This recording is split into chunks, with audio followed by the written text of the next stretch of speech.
Hi, my name is Michael Nordine and I will be talking about homeschooling and socialization. When a parent decides to homeschool their child, the first thing that people will ask is what about the child's socialization? People have this impression that when a child is homeschooled that they are locked away in the room studying all the time. This is simply not true. There are so many more options for learning outside of a classroom. One mother that I had talked to by the name of Jamie had told me how her and her husband will schedule family vacations that include educational components. A gentleman by the name of Dave Gutterson, a former high school English teacher and writer, once said, "The world is an open classroom and parents are natural teachers." I would like to note that Mr. Gutterson, when he was teaching, was also homeschooling his own 3 children, doubting the system that he was a part of. In 1964, feeling strongly that children learn in a more comfortable environment like home, a gentleman by the name of John Holt wrote his book, How Children Fail. He believed that the public school system was flawed and needed to be reformed. Through television and print material, Mr. Holt's beliefs began to spread, and a small group of people started to homeschool their children. Mine and my family's involvement in homeschooling began in the spring of 2012 when my wife and I found out that a boy in my daughter's classroom was bullying her. We offered her advice on how to handle the situation, but the bullying only intensified.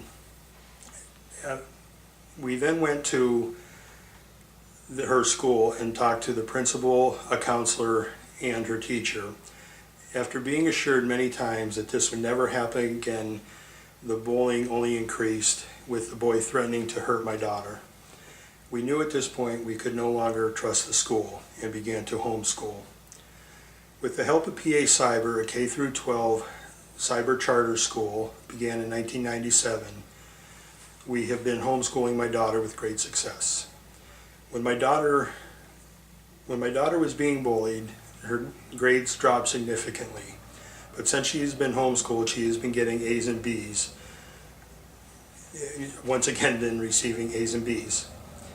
One of the benefits of the program that she is in is she has the ability to learn to take classes both online and self-paced, which my wife teaches. Both my wife and my daughter love the flexibility of the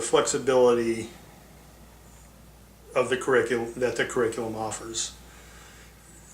Many times they will hold classes out on our deck, down at the park, or in the library.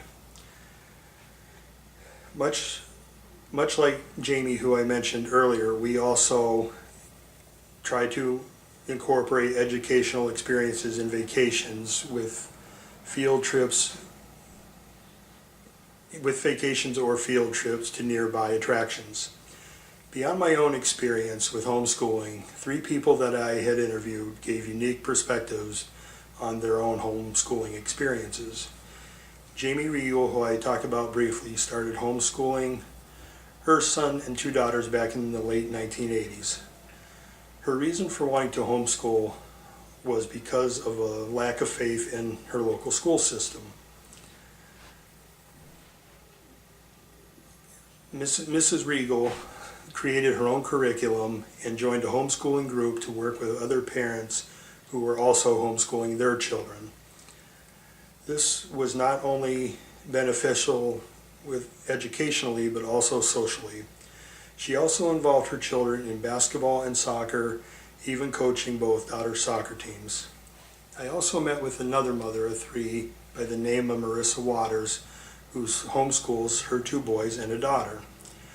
She states that her strong beliefs in Christianity guided her teaching of creationism. She says that she knew that she wanted her children to learn creationism versus evolution. For her children,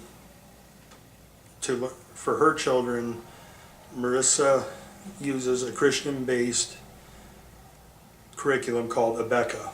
ABECA not only involves learning the Bible, but also standard school subjects. Mrs. Waters also uses field trips and vacations for learning opportunities. As for socialization, her children belong to the local 4-H. Her daughter has a horse and both her sons have rabbits. The children are also very involved in their church and spend a lot of time playing with the neighborhood kids. The most interesting interview was with 16-year-old Candace Anderson. When Candace was 15, she went to her parents to ask if she could be homeschooled. This was a big surprise to her parents because Candace was such an outgoing social person. She was also involved in school activities such as band, cheerleading, basketball, and track. Because this was so unusual, I asked Candace why she wanted to be homeschooled at such a late age. She said that every day that she went to school, the other girls would tell her that she should kill herself because nobody liked her. When she told me this, I immediately thought back to Phoebe Prince of South Hadley, Massachusetts, who in 2010 committed suicide after going through the exact same situation. She also said that when she went to school officials, no one would help her. Like my daughter, Candace also registered for PA Cyber. Candace does both online and self-paced classes herself. She says that her mother is on top of things and will assist her when needed. As for socialization, Candace not only interacts with her PA Cyber classmates, but also is still on the track team and in band at her old school. She says that now, when she goes to band practice, that the people that always liked her are happy to see her when she comes, and the people that made her life miserable don't bother with her anymore. She also says with a big smile that I have a wonderful boyfriend. When talking to her, you can see a bright, happy, and intelligent girl who is happy with her life. Another argument that people like to bring up against homeschooling is that children won't be able to get into college. This is simply not true. Today, 93% of colleges polled said that they are willing to accept homeschool transcripts and portfolios in lieu of a high school diploma with an application. Candace Anderson, when she enters her senior year, will be able to take both undergrad English and math, with both counting towards college credit. Jamie Regal's 3 children all went on to be college graduates also. Her oldest daughter, Shannon, is now a physical therapist. Her son, Kyle, is an engineer, and her youngest daughter, Shelley, is a registered nurse. I also wanted to mention a few homeschooled students who went on to be very successful. Most people do not realize that President Abraham Lincoln, General George S. Patton, Albert Einstein, writer Agatha Christie, singer LeAnn Rimes, and NFL players Jason Taylor and Tim Tebow all were homeschooled. This is only a very small percentage of notable people that have been educated through homeschooling. Not every child can be educated in the same way. With so many children having so many different backgrounds, abilities, or disabilities, a teacher in a public setting cannot always give a proper education. This is not to say that that teachers are incapable, but often their hands are tied because of overcrowded classrooms, distractions by unruly students, and administrative politics. When researching this subject, the one constant was always related to a lack of confidence in the public school system.